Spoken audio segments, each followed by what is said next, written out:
Hello friends, tricky mechanical में स्वागत है आपका। आज के वीडियो में हम लोग बात करेंगे गेट 2021 की। तो जो एस्पिरेंट्स गेट 2021 की तैयारी कर रहे हैं, ये वीडियो उनके लिए है। तो फ्रेंड्स, आज के वीडियो में हम लोग बात करेंगे कि गेट 2021 की तैयारी करते समय हमें किन किन चीज़ों का ध्यान रखना चाहिए। सबसे पहले स्टडी मटेरियल, फिर कोचिंग, फिर प्रैक्टिस सेट, फिर हमारे लिए टेस्ट सीरीज कौन कौन सी होनी चाहिए, फिर स्टडी प्लान, डेली शेड्यूल, फिर कैसे हम लोग एप्टीट्यूड और इंग्लिश को साथ में कवर करते चलें, फिर लास्ट में रिवीजन प्लान हमारा क्या होना चाहिए। यही सारे एरियाज हैं जिनके अंदर हम लोग इस गेट 2021 का डिस्कशन करने वाले हैं। तो फ्रेंड्स, इस वीडियो को आप लोग पूरे पेशेंस के साथ अच्छे से देखना, बहुत सारी चीज़ें आपको यहाँ से जानने को मिलेंगी। तो चलिए स्टार्ट करते हैं स्टडी मटेरियल से। तो देखिए फ्रेंड्स, जो हमारा स्टडी मटेरियल है उसके अंदर आता है notes, books, short notes, mistake copy. Mistake copy के ऊपर मैं एक सेपरेट वीडियो आप लोग के लिए बना दूंगा कि कैसे आपको अपनी मिस्टेक कॉपी बनानी चाहिए और इससे क्या एडवांटेज होगा, ये सारी चीज़ें मैं उसमें बताऊंगा। और फ्रेंड्स, ये बहुत ज़्यादा इंपॉर्टेंट रोल प्ले करने वाला है आपके सक्सेस में, ठीक है। तो मिस्टेक कॉपी आप लोग डेफिनेटली बना लो, एक सेपरेट छोटी सी कॉपी बनाना मिस्टेक कॉपी, और उसमें सारी मिस्टेक्स आप लोग लिखना और कैसी कैसी चीज़ें इसमें और ऐड डाउन करनी है वो मैं बताऊंगा आपको सेपरेट वीडियो में। शॉर्ट नोट्स की बात की जाए तो मैंने इस पर वीडियो बना दिया है, आप लोग देख सकते हो। बुक्स से रिलेटेड मैंने वीडियो ऑलरेडी बना दिया है, इवन नोट्स से रिलेटेड भी मैंने एक वीडियो बना दिया है, ठीक है। तो फ्रेंड्स, अब हम लोग बात करते हैं नोट्स की, और नोट्स में हैंड रिटन नोट्स की। तो जिनके पास hand written notes already available हैं, आप लोग और किसी नोट्स के पीछे मत भागो। आप लोग इसी नोट्स के अंदर जो भी नई नई चीज़ें आप सीखते हो उसको नोट करते हुए आगे चलो, ठीक है। और जिनके पास भी किसी भी टाइप का नोट्स अवेलेबल नहीं है, किसी भी टाइप का हैंड रिटन नोट्स अवेलेबल नहीं है, और उनको अगर सॉफ्ट कॉपी की रिक्वायरमेंट है, तो आप लोग मुझे मेल कर सकते हो trickymechanical@gmail.com। मैं आप लोग को जो मेरे पास सॉफ्ट कॉपी अवेलेबल है नोट्स की, वो मैं आपको प्रोवाइड कर दूंगा, ठीक है। और फ्रेंड्स, सबसे इंपॉर्टेंट चीज़ मैं बार बार जो आप लोग को कह चुका हूँ ऑलरेडी कई वीडियोस में, कि नोट्स कलेक्शन के पीछे मत भागिए। नोट्स कलेक्शन से कभी भी सिलेक्शन नहीं होता है, ठीक है। जो नोट्स आपके पास ऑलरेडी अवेलेबल है उसी को अपडेट करो, उसी को बार बार पढ़ो, उसी से ही आपका सिलेक्शन होगा, ठीक है। चलते हैं नेक्स्ट स्लाइड में। तो देखिए फ्रेंड्स, इस पर्टिकुलर स्लाइड के अंदर हम लोग बात करने वाले हैं कोचिंग की। तो देखिए, टोटल 4 कैटेगरी के एस्पिरेंट हैं। पहले वो एस्पिरेंट जिन्होंने कोचिंग ऑलरेडी ले रखी है। तो जिन्होंने कोचिंग ऑलरेडी ले रखी है तो उनके मन में डाउट है कि हमने कोचिंग तो ली हुई है लेकिन मेरे कुछ सब्जेक्ट्स कमज़ोर हैं, तो क्या जो आजकल इतने ऑनलाइन कोचिंग प्लेटफॉर्म हैं उनको ज्वाइन हमें करना चाहिए, या कोई ऑफलाइन कोचिंग ही हमें ज्वाइन करना चाहिए, या सेल्फ प्रिपरेशन करना चाहिए। एक तो ये कैटेगरी के स्टूडेंट हो गए। दूसरे वो कैटेगरी के स्टूडेंट जो लोग अभी फ्रेशर हैं, जिन्होंने अभी तक कोई भी कोचिंग नहीं ली हुई है, और वो लोग कोचिंग की तरफ स्विच करना चाहते हैं, या वो लोग सेल्फ स्टडी करना चाहते हैं। तो टोटल ये 4 कैटेगरी बन गई। हम लोग बात करते हैं स्ट्रेट फॉरवर्ड उन लोगों की जो लोग कोचिंग के लिए जाना चाहते हैं। तो कोचिंग की बात की जाए तो आपके पास 2 मोड है, ऑनलाइन और ऑफलाइन। ऑनलाइन मोड में अनअकैडमी प्लस एस अकेडमी ने भी अभी अपना ऑनलाइन कोर्स चालू किया हुआ है, ठीक है। तो इन दोनों में आप लोग कोई भी एक कोर्स सेलेक्ट कर सकते हो। यहाँ क्या है, पेड वर्जन है। ऑनलाइन जो भी चीज़ आप सीखोगे उसके लिए आपको पैसा पे करना पड़ेगा, ठीक है। तो फ्रेंड्स, अब आपके मन में डाउट आ रहा होगा कि अनअकैडमी प्लस और एस अकेडमी में कौन सी कोचिंग हमें ज्वाइन करनी चाहिए। तो देखिए फ्रेंड्स, मैं बता दूं आपको कि एस अकेडमी के बारे में मुझे कोई आइडिया नहीं है, तो इसलिए मैं इसके बारे में कुछ नहीं बता सकता, ठीक। और अगर अनअकैडमी प्लस की बात की जाए तो वहाँ पे बहुत सारे ऐसे टीचर्स हैं जो मेड इजी में ऑलरेडी पढ़ा चुके हैं और उनकी नॉलेज वाकई बहुत अच्छी है, ठीक है। तो फॉर एग्जांपल वहाँ पे आपको प्रवीण कुलकर्णी सर पढ़ाएंगे, वो बहुत ही अच्छे टीचर हैं। सिमिलरली गिल सर हैं वहाँ पे, वो भी बहुत अच्छे पढ़ाते हैं। और भी कुछ एस अकेडमी के टीचर्स हैं जिनके रिव्यू बहुत अच्छे हैं। मैंने पर्सनली उनसे नहीं पढ़ा है तो मैं आपको नहीं बता सकता कि वो टीचर्स कैसा पढ़ाते हैं, लेकिन इन दोनों टीचर्स के बारे में मैं खुद जानता हूं, तो इसलिए मैं आपको बता रहा हूं, ठीक। तो चलिए फ्रेंड्स, अब हम लोग बात करते हैं ऑफलाइन कोचिंग की। तो ऑफलाइन कोचिंग में मेड इजी बेस्ट है, आप लोग इसको बिना कुछ सेकंड थॉट के ज्वाइन कर सकते हो, ठीक है। तो फ्रेंड्स, अब हम लोग बात करते हैं उन एस्पिरेंट्स की जो लोग सेल्फ प्रिपरेशन कर रहे हैं, ठीक है। तो देखिए, आप लोग के लिए भी बहुत सारे ऐसे ऑनलाइन फ्री कंटेंट हैं जिसका आप लोग अच्छे से यूटिलाइजेशन कर सकते हो। मैंने ऑलरेडी एनपीटीएल के बारे में आपको बताया हुआ है, एनपीटीएल का कैसे आपको यूटिलाइज करना चाहिए वो सारी चीज़ें मैंने बताई हुई है। अब यूट्यूब पे बात की जाए तो यूट्यूब के अंदर भी अगर आपका मैथ का पोर्शन वीक है तो आप लोग जयपाल विश्वकर्मा का एक यूट्यूब चैनल है, उसको देख सकते हो। वहाँ से अपने अकॉर्डिंग देखो, मैं ये नहीं कह रहा कि सारी की सारी चीज़ें उनकी अच्छी हैं, लेकिन कुछ लेक्चर्स जहाँ पे आपको वीकनेस है वहाँ जा करके आप लोग ये सारी चीज़ें कवर कर सकते हो। सिमिलरली अगर बात की जाए मैकेनिक्स, टोम, आरएसी की, तो अन अकेडमी में फ्री कोर्स में गौरव जोशी का लेक्चर अवेलेबल है, उसको देख लो, बहुत ही अच्छा पढ़ाया उन्होंने। वो लेक्चर देखने के बाद आपकी जो मैकेनिक्स है उसमें काफ़ी ज़्यादा चेंज आने वाला है, ठीक है। सिमिलरली गेट एकेडमी और दीवाने, यहाँ पे भी बहुत ढेर सारे अच्छे कोर्सेज अवेलेबल हैं। आप लोग अपने अकॉर्डिंगली जो आपको अच्छे लग रहे हैं उनको चूज़ कर सकते हो। मैंने इनका यूज बहुत कम किया है, तो मैं आपको यहाँ पे स्पेसिफिकली नहीं बता रहा हूँ। मैंने गौरव जोशी के लेक्चर्स देखे हुए हैं, तो मुझे मालूम है उनका जो मैकेनिक्स वाला पोर्शन है बहुत स्ट्रांग है, बहुत अच्छा पढ़ाया है। सिमिलरली जो आपका थ्योरी ऑफ मशीन वाला पोर्शन है वो भी बहुत अच्छा पढ़ाया हुआ है। तो जिन लोगों का थ्योरी ऑफ मशीन के अंदर वाइब्रेशन पोर्शन भी वीक है, तो आप लोग गौरव जोशी के लेक्चर देख सकते हो, ठीक है। सिमिलरली फ्रेंड्स, अगर मुझे कुछ और भी ऑनलाइन फ्री सोर्सेज के बारे में पता पड़ेगा या कोई ऐसे फ्री लेक्चर्स हैं जो काफ़ी अच्छे हैं, जिनसे आपको काफ़ी नॉलेज मिलने वाली है, मैं उनके बारे में भी आप लोग को टेलीग्राम चैनल पे बता दूंगा, ठीक है। तो आप लोग वहाँ से मुझसे जुड़ सकते हो। तो फ्रेंड्स, अब हम लोग चलते हैं नेक्स्ट स्लाइड में। तो देखिए फ्रेंड्स, इस पर्टिकुलर स्लाइड के अंदर हम लोग कुछ इंपॉर्टेंट पॉइंट को डिस्कस करेंगे, उसके बाद हम लोग प्रैक्टिस सेट के बारे में डिस्कस करेंगे। तो देखिए फ्रेंड्स, अगर गेट एग्जाम की तैयारी जो एस्पिरेंट सिर्फ और सिर्फ जॉब पाने के लिए कर रहे हैं, जिनका मेन एम एमटेक करना नहीं है, मैं उन एस्पिरेंट्स के बारे में अब बात करने वाला हूं। तो देखिए, अगर आप लोग सिर्फ पीएसयू में जॉब लेने के लिए तैयारी कर रहे हो, तो सबसे इंपॉर्टेंट चीज़ जो आज के समय में आप लोग को जाननी चाहिए वो ये कि बहुत सारे ऐसे पीएसयूज हैं जो अब गेट से अपना सिलेक्शन नहीं ले रहे हैं, ठीक है। यानी जो भी उनको सिलेक्शन लेना है वो अपना खुद का एक ऑनलाइन एग्जाम कंडक्ट करा रहे हैं। फॉर एग्जांपल वाईजैग, एनएलसी और बीएचईएल, ये तीनों ऐसे पीएसयूज हैं जो पहले तक गेट से लिया करते थे, लेकिन अभी इन्होंने इसी साल से अपना जो प्रोसीजर है वो बदल लिया है, ठीक है। बीएचईएल ने तो लास्ट ईयर लिया था, लेकिन एनएलसी और वाईजैग दिस पर्टिकुलर ईयर में उन्होंने अपना सिलेक्शन प्रोसीजर चेंज कर दिया। पहले तक वो गेट से लेते थे, लेकिन अभी वो लोग अपना सेपरेट ऑनलाइन एग्जाम ले रहे हैं। तो फ्रेंड्स, इन सारी चीज़ों से मैं आपको सिर्फ एक ही चीज़ बताना चाह रहा हूँ कि आप लोग सिर्फ और सिर्फ गेट पे डिपेंडेंट मत रहो। गेट की तैयारी आप लोग बेसिकली बहुत अच्छे से स्ट्रॉन्ग करके रखो, लेकिन साथ ही साथ आप लोग अपना एप्टीट्यूड, रीजनिंग और इंग्लिश का जो पोर्शन है उसको भी स्ट्रॉन्ग करते हुए चलो, क्योंकि जो भी बीच बीच में आपके ये पीएसयू के फॉर्म निकलेंगे उनको भी आपको फिलअप करना है और उनमें भी जाके आपको अपने एग्जाम को लिखना है, ठीक है। तो फ्रेंड्स, मेरा आपको सिर्फ यही सजेशन रहेगा कि सिर्फ और सिर्फ आप लोग गेट पे डिपेंडेंट मत रहिए। आप लोग पैरेलली अपना एप्टीट्यूड, रीजनिंग, इंग्लिश स्ट्रॉन्ग करके चलो। जीएस भी आता है, लेकिन जीएस को आप पढ़ने जाओगे तो बहुत ज़्यादा टाइम लगने वाला है, ठीक है। तो बहुत ज़्यादा जीएस पे मत फोकस करो। अपना ये 3 एरिया स्ट्रॉन्ग अगर कर लोगे तो उससे भी आपके पीएसयू निकलने के चांसेस बहुत हाई हो जाएंगे। टेक्निकल एग्जाम की बात करें तो टेक्निकल के लिए आप लोग गेट के प्रीवियस ईयर बहुत अच्छे से लगा के चलो, लेकिन अगर आपको पीएसयू के जो टेक्निकल एग्जाम हैं उनको क्रैक करना है तो आपको अपना engineering services, state engineering services, SSC JE, RRB JE के जो भी क्वेश्चंस ऑब्जेक्टिव आपको लगाने का मौका अगर मिल रहा है तो प्लीज़ उसको लगाते हुए चलिए, उसको इग्नोर मत कीजिए।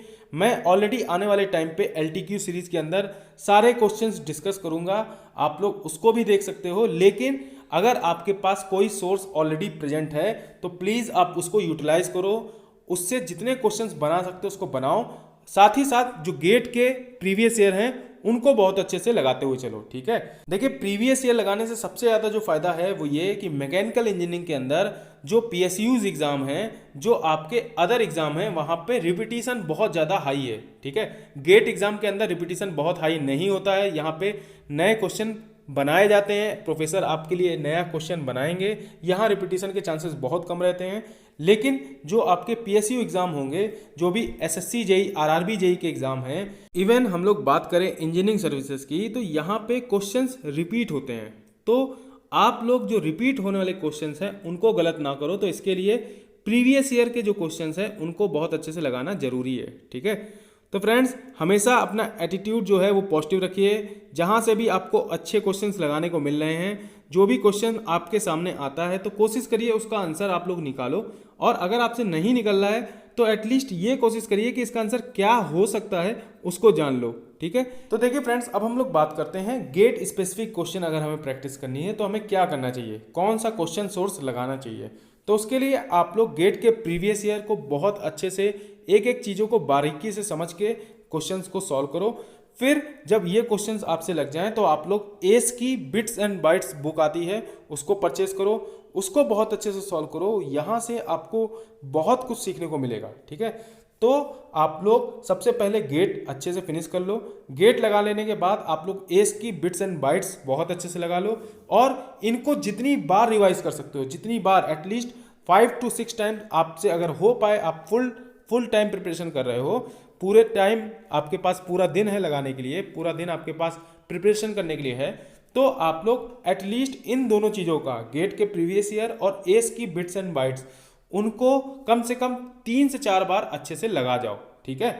अब बात करते हैं उन एस्पिरेंट्स की जो लोग पैरेलल में पीएसयू जो चल रहे हैं, पीएसयू जो एग्जाम है उनकी भी तैयारी करना चाह रहे हैं। तो आप लोग engineering services, SSC JE, RRB JE, state PSC, जहाँ के भी आपको क्वेश्चंस मिलते हैं सॉल्व करने के लिए, उसको बहुत अच्छे से सॉल्व करो।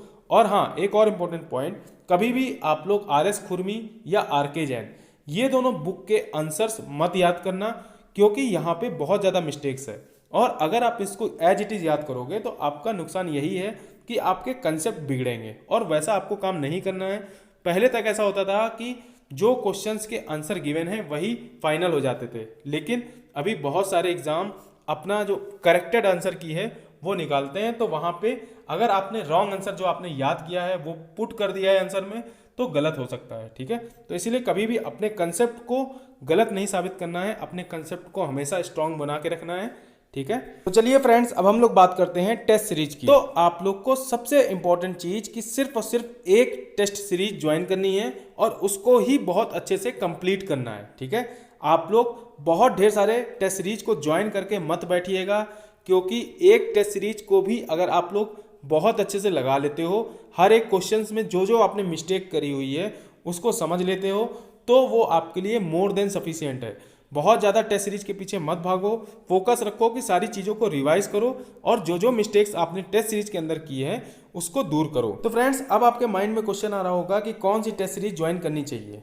तो आप लोग को एस एकेडमी की टेस्ट सीरीज आती है उसको ज्वाइन कर लेना चाहिए। वो बहुत ही अच्छे से डिजाइन होती है, उनकी टेस्ट सीरीज में बहुत अच्छे क्वेश्चंस रहते हैं। अगर आपने वो सारे के सारे क्वेश्चंस को अच्छे से समझ के लगा लिया तो आपके लिए बहुत बेनिफिट होने वाला है, ठीक है। और सबसे इंपॉर्टेंट चीज कि कोई भी फालतू क्वेश्चंस वहां नहीं मिलेंगे आपको। फ्रेंड्स, फालतू का मतलब सिर्फ इतना सा है कि इररेलेवेंट क्वेश्चन नहीं होंगे। बहुत सारी ऐसी टेस्ट सीरीज आज के समय में प्रेजेंट हैं जिनके अंदर इररेलेवेंट क्वेश्चन है, और उन इररेलेवेंट क्वेश्चंस के चक्कर में अगर आप फंसोगे तो आपका बहुत ज़्यादा टाइम निकलेगा, आपका कॉन्फिडेंस लूज होगा, और अगर आपका कॉन्फिडेंस लूज होगा तो ये चीज़ सही नहीं है। आपको अपने ऊपर पूरा कॉन्फिडेंस बना के रखना है। जो भी चीज़ आप पढ़ रहे हो वो आप लोग गेट के क्वेश्चंस को बेस मान के पढ़ाई करो। बहुत ज़्यादा इररेलेवेंट क्वेश्चन के पीछे लगे रहोगे तो उससे कोई भी फायदा नहीं होने वाला, ठीक है। इवन आप लोग जब एस एकेडमी की टेस्ट सीरीज ज्वाइन करोगे या कोई भी टेस्ट सीरीज अगर आपको अच्छी लग रही है वो ज्वाइन करो, तो उसके अंदर जो भी आपको इररेलेवेंट क्वेश्चन लग रहे हैं या आपको लग रहा है कि बहुत टफ क्वेश्चन है, तो वो आप मुझे सेंड करना। मैं आपको बता दूंगा कि आपको ये पर्टिकुलर क्वेश्चन पढ़ने चाहिए कि नहीं पढ़ने चाहिए। अगर पढ़ने चाहिए और आपका कंसेप्ट उसमें वीक है तो मैं पूरी कोशिश करूंगा कि आपको वो सारी चीज़ें समझा सकूं, ठीक है। तो फ्रेंड्स, अब आपका जो दूसरा क्वेश्चन है वो ये होगा कि हम लोग को टेस्ट सीरीज ज्वाइन कब करना चाहिए। तो फ्रेंड्स, आप लोग टेस्ट सीरीज अभी से ज्वाइन कर लो। और ऐसा इसलिए कह रहा हूँ कि जो जो सब्जेक्ट आपके कंप्लीट होते जा रहे हैं, जो जो सब्जेक्ट आप पढ़ते जा रहे हो, उनके टेस्ट अभी से देते चलो। जो जो मिस्टेक आप लोग हर एक टेस्ट के अंदर करते हो उसको अपने मिस्टेक कॉपी के अंदर नोट करते हुए चलो। ये मैं बता रहा हूँ आपको, बहुत ज़्यादा काम आएगा, बहुत ज़्यादा आपके लिए हेल्पफुल रहेगा। फ्रेंड्स, मैं मिस्टेक कॉपी को कैसे मेंटेन करना है, कैसे उसका यूज करना है, वो सब मैं आपको एक सेपरेट वीडियो में बताऊंगा। लेकिन अभी के लिए आप इतना समझ लो कि जो भी आप टेस्ट दे रहे हो उसके अंदर जो जो आपने मिस्टेक करी है उनको एक पर्टिकुलर कॉपी के अंदर आपको नोट डाउन करना है हर एक टेस्ट देने के बाद, ठीक है। तो फ्रेंड्स, एक और इम्पोर्टेंट पॉइंट कि जो भी आप टेस्ट देते हो, लेट से आपने 3 आवर का एक टेस्ट दिया, ठीक है, और उसमें 65 क्वेश्चन आए, तो आप कभी भी अपने नंबर के हिसाब से अपने आप को जज मत कीजिएगा। जितने भी नंबर आ रहे हैं, आप अगर आज की डेट से टेस्ट देना स्टार्ट कर रहे हो और गेट के पहले तक जब आप पहुंचोगे प्रिपरेशन करते हुए, मिस्टेक कॉपी को बना करके अच्छे से उसका यूटिलाइजेशन करते हुए पहुंचोगे, प्रॉपर शॉर्ट नोट्स बनाओगे, उसका अच्छे से यूटिलाइजेशन करोगे, तो at the end of day जब आप गेट का एग्जाम लिख के आओगे तो आपके जो नंबर होंगे वो टेस्ट सीरीज में जितने आप नंबर गेन करते थे उससे कहीं ज़्यादा होंगे। ठीक है, तो ये सारी चीज़ें आपको अपने माइंड में हमेशा रखनी है कि जो भी टेस्ट सीरीज के अंदर नंबर आ रहे हैं, जो भी आपकी रैंक आ रही है, उसमें आपको बहुत ज़्यादा परेशान नहीं होना है। ठीक है, लेकिन हर एक टेस्ट में जो भी आपने मिस्टेक की है उससे आपको सीखना है। ठीक, तो फ्रेंड्स अब हम लोग चलते हैं नेक्स्ट स्लाइड में। तो देखिए फ्रेंड्स, अगर हम लोग स्टडी प्लान की बात करें तो गेट के अंदर ऑलमोस्ट 17 सब्जेक्ट्स हैं, अगर हम लोग इंग्लिश को इंक्लूड करते हैं, एप्टीट्यूड को इंक्लूड करते हैं। ठीक है, तो इस पर्टिकुलर सिलेबस के अंदर जब आप देखोगे तो थर्मल को आप लेट से 5 पार्ट के अंदर डिवाइड कर लो, thermodynamics, heat transfer, RAC, IC और पावर प्लांट। सिमिलरली आप लोग एफएम को यानी फ्लूइड मैकेनिक्स को, फ्लूइड को 2 पार्ट में डिवाइड कर सकते हो, मैकेनिक्स और मशीनरी। सिमिलरली डिजाइन को आप लोग डिवाइड कर सकते हो, इंजीनियरिंग मैकेनिक्स, फिर थ्योरी ऑफ मशीन, फिर मशीन डिजाइन, फिर स्ट्रेंथ ऑफ मटेरियल। और वैसे ही प्रोडक्शन, मटेरियल साइंस और इंडस्ट्रियल का एक ग्रुप बना सकते हो, मैथ्स का एक ग्रुप बना सकते हो, और एप्टीट्यूड और इंग्लिश। तो यही टोटल सब्जेक्ट्स हैं, और इनमें से कुछ ऐसे एरियाज हैं जहां से आपके क्वेश्चन एग्जाम के अंदर गलत नहीं होने चाहिए। सबसे पहला आप लोग देखिए थर्मल में जो क्वेश्चंस आते हैं आईसी इंजन के, पावर प्लांट के, आरएसी के, हीट ट्रांसफर के तो थोड़े अच्छे क्वेश्चन आते हैं। हीट ट्रांसफर को अगर आप हटा दो तो थर्मो, आरएसी, आईसी और पावर प्लांट, इनके जो क्वेश्चंस आते हैं वो आपसे बिल्कुल भी गलत नहीं होने चाहिए। पूरी कोशिश करिए कि यहाँ से कोई भी क्वेश्चन गलत ना हो। सिमिलरली फ्लूइड मैकेनिक्स की बात करिए या मशीनरी की, तो देखिए ये टॉपिक है बहुत टफ, लेकिन यहाँ से जो क्वेश्चंस आते हैं वो इतने टफ नहीं आते हैं गेट के अंदर। ठीक है, अगर आपने ठीक से पढ़ाई की है तो यहाँ से भी क्वेश्चन गलत नहीं होंगे। सिमिलरली आप आ जाओ प्रोडक्शन में, प्रोडक्शन, मटेरियल साइंस और इंडस्ट्रियल, यहाँ से जो भी क्वेश्चन आते हैं मोस्ट ऑफ द टाइम 99% है कि आपके क्वेश्चन सही होने चाहिए। अगर आपको अच्छी रैंक लानी है तो इस पर्टिकुलर एरिया से क्वेश्चन गलत नहीं होने चाहिए। फिर मैथ पे आ जाओ, मैथ से आपके क्वेश्चन गलत नहीं होने चाहिए। एप्टीट्यूड में आपका 15 मार्क्स का रहता है एप्टीट्यूड और इंग्लिश, तो एप्टीट्यूड का जितना पोर्शन रहता है एटलीस्ट आप लोग 15 में से आपका 12 मार्क्स होना जरूरी है अगर आपको एक अच्छी रैंक लानी है। इंग्लिश की बात करें तो देखिए इंग्लिश में क्या होता है कि बहुत सिलेबस है और उनमें से कई बार ऐसी चीज़ें आती हैं जो आपको आती होंगी ऑलरेडी, अगर नहीं आती हैं तो उसके लिए भी परेशान नहीं होना है, क्योंकि कोई भी ये प्रिडिक्ट नहीं कर सकता है कि कौन सा इंग्लिश का क्वेश्चन आने वाला है। ठीक है, तो एप्टीट्यूड और इंग्लिश में इंग्लिश के 1 से 2 क्वेश्चन आपके हो सकता हो एग्जाम के अंदर ना बन पाए, तो उसको हटा दो। तो फ्रेंड्स इस पूरे सिलेबस के अंदर जो सबसे अच्छे क्वेश्चन बनते हैं या बोलिए जो टफेस्ट क्वेश्चन रहते हैं वो आपके डिजाइन पार्ट से आते हैं, engineering mechanics, theory of machine और स्ट्रेंथ ऑफ मटेरियल। इनसे जो क्वेश्चंस बनते हैं यहीं पे मिस्टेक्स होती हैं लोगों की और यहीं पे रैंक बदल जाती है। ठीक है, लेकिन इस रैंक तक आने के लिए या बोलिए इस डिजाइन पोर्शन को स्ट्रॉन्ग करने से पहले तक जो भी चीज़ें हैं, थर्मल, फ्लूइड, फिर आपका production, material science, similarly industrial, maths, apti, ये क्वेश्चंस आपसे बिल्कुल भी गलत नहीं होने चाहिए। इवन जब हम लोग डिजाइन के अंदर देखते हैं तो जो आपका मशीन डिजाइन है उससे बहुत कोई टफ क्वेश्चन नहीं आता है, वहां से भी हम लोग क्वेश्चन बना ले जाते हैं। इवन स्ट्रेंथ ऑफ मटेरियल से भी जो क्वेश्चन आते हैं वहां पे हम लोग आराम से बना सकते हैं। जो सबसे टफ क्वेश्चन बनते हैं वो आपके इंजीनियरिंग मैकेनिक्स और थ्योरी ऑफ मशीन के रहते हैं। ठीक है, तो आप लोग जो भी इसके अलावा सब्जेक्ट हैं उनको बहुत अच्छे से स्ट्रॉन्ग कर लो, इतना अच्छे से स्ट्रॉन्ग कर लो कि गेट में एटलीस्ट 80 मार्क्स आपके आएँ। ठीक है, 80 मार्क्स आएंगे तभी आप समझिए कि आपको पीएसयू के चांसेस जो हैं वो हाई होंगे, क्योंकि ऑलरेडी मैकेनिकल इंजीनियरिंग के अंदर बहुत हाई कंपटीशन है, पीएसयू धीमे धीमे कम होते जा रहे हैं, तो आपको अच्छी रैंक लानी पड़ेगी। ठीक है, तो फ्रेंड्स अगर हम लोग बात करें स्टडी प्लान की, तो आपके स्टडी प्लान के अंदर इन सारे सब्जेक्ट्स जो मैंने बताया, थर्मल, फ्लूइड मैकेनिक्स, डिजाइन के अंदर जो सब्जेक्ट्स हैं production, material science, industrial, maths, ये जो सारे सब्जेक्ट्स हैं इनसे क्वेश्चंस गलत नहीं होने चाहिए। भले आपके 2 से 3 एरियाज ऐसे हो सकते हैं जिनसे बहुत टफ क्वेश्चन बनते हैं, वहाँ पे आपके एरर के चांसेस हो सकते हैं, लेकिन जो बचे हुए एरियाज हैं वहाँ से अगर आप क्वेश्चन नहीं गलत करते हो तो आपके सिलेक्शन के चांसेस बहुत हाई हो जाएंगे। ठीक है, तो आप लोग अपना जो भी प्लान बनाना, जो भी अपना स्टडी प्लान बनाना, उनमें कोशिश करना कि जो ये एरियाज हैं पर्टिकुलर आपके IC engine, power plant, RAC, इनसे जो क्वेश्चंस हैं इवन मैथ्स, प्रोडक्शन, इंडस्ट्रियल, इनसे कोई भी क्वेश्चन आपका गलत नहीं होना चाहिए, ठीक है।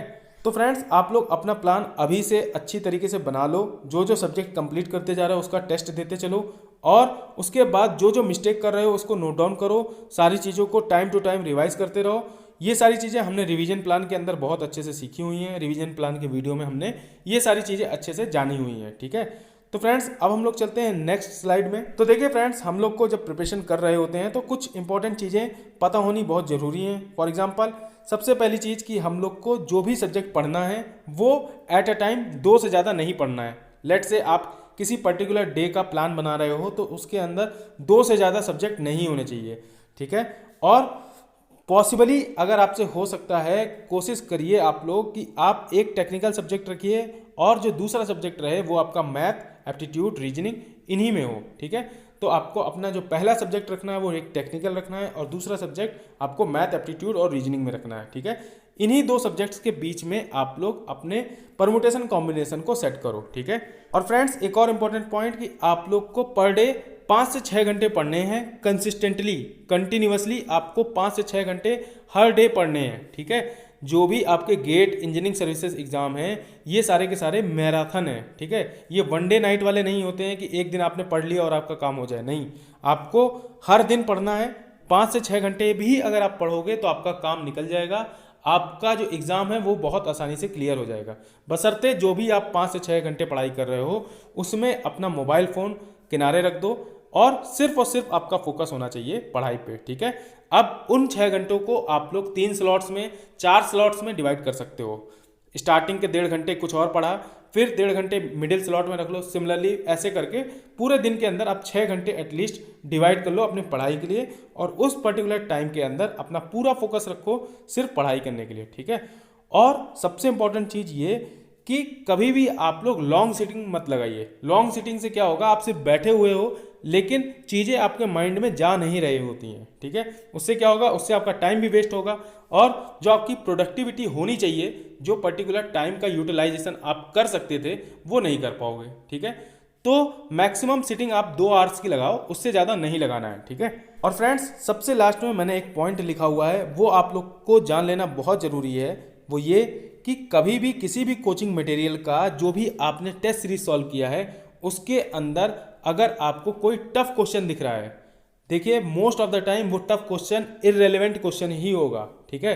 अगर आपने प्रीवियस ईयर अच्छे से लगाया हुआ है, आपने जो आपके हैंड रिटन नोट्स हैं उनको अच्छे से पढ़ा हुआ है, तो आप बहुत आसानी से पहचान सकते हो कि कौन सा क्वेश्चन इररेलेवेंट है। अगर आप नहीं पहचान पा रहे हो तो आप मुझे भेज देना, मेल कर देना trickymechanical@gmail.com पे, मैं आपको बता दूंगा कि ये पर्टिकुलर क्वेश्चन एग्जाम के लिए कितना रेलिवेंट है, ठीक है। फ्रेंड्स होता क्या है कि हम लोग बहुत ज़्यादा इररेलेवेंट क्वेश्चंस को सॉल्व करते हैं और फाइनली जो हमारा कॉन्फिडेंस है वो डे बाय डे लूज होता चला जाता है, ठीक है। और सारे एग्जाम के अंदर जो सबसे इंपॉर्टेंट चीज़ होती है वो है कॉन्फिडेंस। आपका अगर कॉन्फिडेंस अपने ऊपर है कि हाँ आप ये एग्ज़ाम निकाल सकते हो तो ही आप एग्ज़ाम निकाल सकते हो, ठीक है। तो आपको अपना कॉन्फिडेंस हमेशा बूस्टअप करके रखना है। तो फ्रेंड्स अगर मान लीजिए एग्जाम के अंदर टफ क्वेश्चन आते भी हैं तो कितने होंगे, वो 10 मार्क्स के मैक्सिमम होंगे। 10 मार्क्स से ज़्यादा तो ऐसे क्वेश्चन नहीं आते हैं गेट एग्जाम के अंदर कि जो आपसे ना सॉल्व हो। होता क्या है, गेट एग्जाम के अंदर हम लोग से मिस्टेक्स होती है, अगर वही मिस्टेक्स एग्जाम के अंदर ना हो तो आपके सिलेक्शन के चांसेस हमेशा हाई रहेंगे, ठीक है। और इसीलिए मैं आपसे बार बार कह रहा हूं कि कभी भी इररिलेवेंट क्वेश्चन के पीछे मत परेशान रहिए। 90 मार्क्स का भी अगर आपको पेपर आता है और आपने 90 मार्क्स करेक्ट कर दिया तो आपका सिलेक्शन वहां से हो जाएगा, ठीक है। अब चलते हैं हम लोग नेक्स्ट स्लाइड में। तो फ्रेंड्स अब हम लोग बात करते हैं 15 मार्क्स के क्वेश्चंस की, यानी एप्टीट्यूड और इंग्लिश की। तो इंग्लिश बेसिकली 3 to 4 मार्क्स के क्वेश्चन आते हैं इंग्लिश के अंदर और वो क्वेश्चंस ऐसे रहते हैं जिसके लिए आपको स्पेशल प्रिपरेशन की ज़रूरत नहीं है, ठीक है। तो आपको इंग्लिश के लिए परेशान होने की ज़रूरत नहीं है। लेकिन अगर आप लोग पैरेलल में जो PSU एग्ज़ाम अलग से हो रहे हैं उसकी तैयारी के लिए आपको इंग्लिश के नोट्स चाहिए, तो आप लोग बहुत ढेर सारे ऐसे ऑनलाइन सोर्सेस हैं, ऐसी ऑनलाइन कोचिंग्स हैं जो इंग्लिश का कंटेंट प्रोवाइड करती हैं, वहाँ से आप लोग यूज कर सकते हो।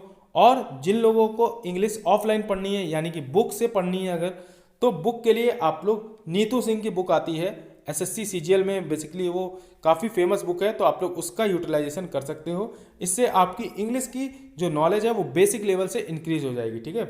बहुत बेसिक लेवल से उस बुक के अंदर बताया गया है, तो आप उसका यूटिलाइजेशन कर सकते हो। लेकिन गेट एग्जाम के लिए आपको इंग्लिश की कोई स्पेसिफिक प्रिपरेशन करने की ज़रूरत नहीं है, ठीक है। अब बात करते हैं एप्टीट्यूड की। तो फ्रेंड्स, एप्टीट्यूड और रीजनिंग का जो पोर्शन है वो आप लोग अपना बहुत अच्छे से स्ट्रॉन्ग कर लो, और हमेशा कोशिश करो कि डेली एटलीस्ट 4 to 5 क्वेश्चन आप लोग एप्टीट्यूड और रीजनिंग के सॉल्व करो, ठीक है। सोने से पहले आपकी कोशिश होनी चाहिए कि एटलीस्ट आप 3 से 4 क्वेश्चन या 4 से 5 क्वेश्चन डेली एप्टीट्यूड और रीजनिंग के सॉल्व करो। इससे ही जाकर आपकी जो एप्टीट्यूड और रीजनिंग है वो स्ट्रांग हो पाएगी, ठीक है। और एप्टीट्यूड के अंदर गेट में जो प्रीवियस ईयर के क्वेश्चन हैं उनको अपना बेस मान करके तैयारी करो। मैंने यहाँ पे कुछ इंपॉर्टेंट एरियाज लिख दिए हैं जहाँ से क्वेश्चंस आए हुए हैं, और भी जब आप एनालिसिस करोगे तो आपको कुछ और एरियाज मिलेंगे, आप लोग उनको भी अपने माइंड में रख करके पहले उन एरियाज के क्वेश्चन सॉल्व करते हुए आगे बढ़ सकते हो, ठीक है। और एप्टीट्यूड के अंदर भी आपको कोई बहुत ज़्यादा स्पेशल प्रिपरेशन की ज़रूरत नहीं है अगर आप गेट एग्जाम देने जा रहे हो।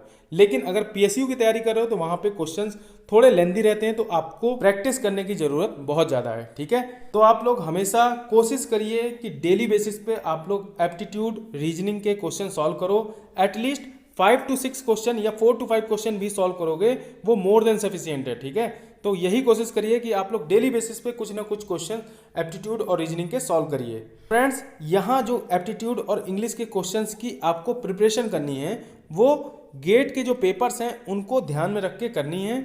और अगर आप पीएसयू की तैयारी करने के लिए एप्टीट्यूड और रीजनिंग लगा रहे हो तो उसके लिए आप लोग एसएससी जेई और एसएससी सीजीएल में जो क्वेश्चंस आते हैं उनको अपने प्रैक्टिस सोर्स में यूज कर सकते हो, ठीक है। तो फ्रेंड्स, मिलते हैं नेक्स्ट वीडियो में, तब तक के लिए हंसते रहिए, मुस्कुराते रहिए। लाइफ में ऑलरेडी बहुत टेंशन है, हम लोग दूर करेंगे मुस्कुरा के।